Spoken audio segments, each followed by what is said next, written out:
Graça e paz, irmãos e irmãs. É muito bom ter você aqui. Muito obrigado por sua audiência. Hoje continuaremos sobre o Antigo Testamento, livro de Juízes. Vamos ao conteúdo. Continuação do estudo complementar 4, parte 14. Terceiro cativeiro. Canaã, literalmente no hebraico significa partes baixas, parte 6.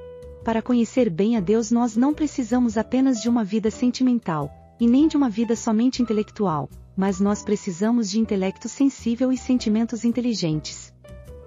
Ou seja, tudo o que há em nós deve se relacionar com Ele. Não é só uma questão sentimental, porque ficaríamos sujeitos às oscilações de instância meramente da alma.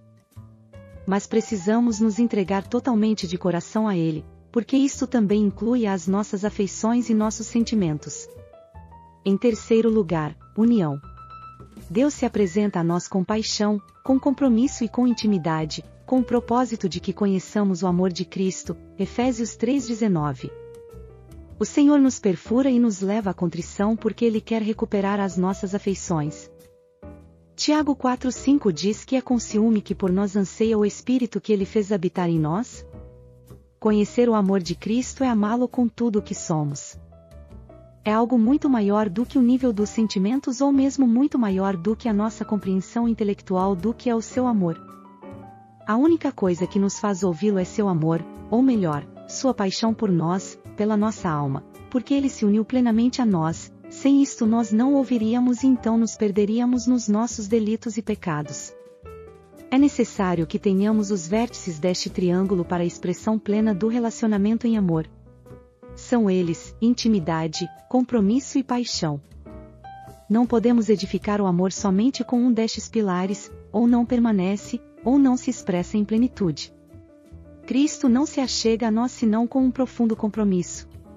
Romanos 5 diz que quando nós éramos seus inimigos, Ele se entregou por nós, muito mais agora nós seremos salvos pela sua vida. Deus prova o seu próprio amor para conosco, pelo fato de Cristo ter morrido por nós, sendo nós ainda pecadores. Ele se achegou a nós com compromisso de aliança incondicional. O que fala deste amor com compromisso é o sangue. E isto é visto hoje de forma muito clara, especialmente na visão da realidade da mesa do Senhor. É o sangue da aliança. Cristo não se achega a nós senão com uma profunda intimidade. Quando Ele disse que escreveria em nossas mentes e corações as suas leis, Ele revela seu profundo interesse em ter intimidade conosco. Quando Ele diz que não nos chamaria mais de servos, porque o servo não sabe o que faz o seu senhor, mas nos chamaria de amigos, pois tudo nos tinha dado a conhecer, Ele revela seu desejo de ter conosco intimidade. É a revelação da aliança. Cristo não se achega a nós senão com uma profunda paixão. Isto fica claro em Oséias. Ele os chamou quando eles estavam no Egito, que no hebraico significa aflição, por causa da escravidão. O texto de Oséias demonstra duas coisas muito claras: a paixão do Senhor pelas nossas almas e a nossa paixão por nós mesmos. O que este texto traz também é que, embora possamos não voltar mais ao Egito, porque a salvação é irreversível dado que tem a ver unicamente com a obra objetiva de Cristo na cruz, mas que aquilo que elegemos como ídolos no nosso coração permitirá que outros, figura dos assírios, certamente dominarão sobre nós. Qual o motivo? O povo recusou-se a converter-se. Quão importante é para nós reconhecermos que precisamos ser ganhos totalmente por este amor. Reconhecermos que os deuses são laços. Reconhecermos que precisamos adorar a Deus quando Ele nos perfura e nos leva à contrição. Reconhecermos que precisamos ter as nossas afeições direcionadas em profundidade a Ele. A altura do seu amor diz respeito de onde Ele saiu, deixando a sua glória, para nos resgatar. E a profundidade do seu amor diz respeito para onde Ele se dirigiu, até as nossas mais profundas misérias, através da encarnação do Verbo para morrer na cruz por nós. Tudo isto mostra a grandeza do seu amor. O livro de Juízes retrata talvez, como nenhum outro, no contexto do Antigo Testamento, a realidade da batalha espiritual através de tipos, através de símbolos. O povo de Deus lutava de forma literal, contra inimigos que os escravizavam de forma literal, tudo isto por diversos cativeiros. Ocorre que a palavra de Deus diz que tudo o que outrora foi escrito, para o nosso ensino foi escrito, Romanos 15:4. Através desta história literal escrita no Velho Testamento nós temos princípios espirituais importantes de serem assimilados, porque o trabalhar de Deus em nós hoje, não é de forma nenhuma, desconectado daquilo que ele descreveu como experiência de seu povo naquilo que está contido no Antigo Testamento, muito pelo contrário. Aqueles combates literais que eles tiveram falam de forma tão clara a respeito dos combates espirituais que nós hoje, como povo de Deus, temos a enfrentar nesta batalha espiritual. Os cativeiros que eles viveram falam de modo significativo dos nossos cativeiros espirituais. Esta luta é, portanto, contra tudo aquilo que em nossas vidas desagrada ao Senhor ou que busca nos tirar daquela relação de pleno deleite nele. É uma luta contra nossas cobiças e paixões, contra o mundo, contra o nosso eu, contra a nossa vontade obstinada, rebelde, complicada e difícil, contra a carne em seus diversos aspectos e enfim, contra tudo aquilo que é da vontade do Senhor para as nossas vidas. Portanto, todas estas figuras do Antigo Testamento refletem exatamente nossas lutas interiores com respeito a todas estas coisas. O livro de Juízes retrata um período de 450 anos da história de Israel, conforme o testemunho de Paulo em Antioquia, de acordo com o relato de Atos 13. Austin Sparks dizia que toda vez que lia Juízes, ele tinha vontade de tomar um banho, tal a esfera de imoralidade e trevas contida no relato de Juízes. Este livro de Juízes nos leva através da negridão dos nossos próprios corações. Isto nos leva através de nossa própria história que nada mais são que as guerras de Canaã, as guerras do Senhor, as batalhas do Senhor.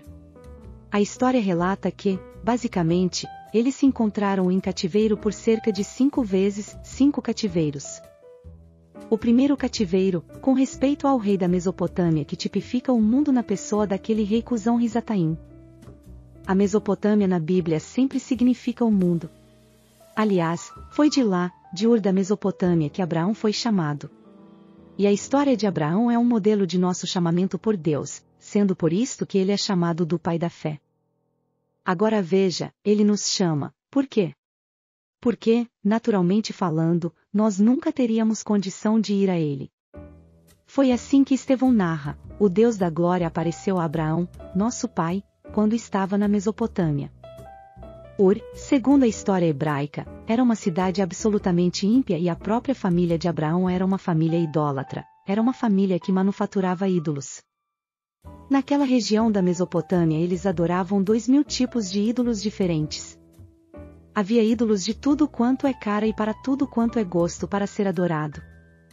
A questão da idolatria vai muito além de uma mera questão de imagens. A idolatria fala de algo do nosso coração.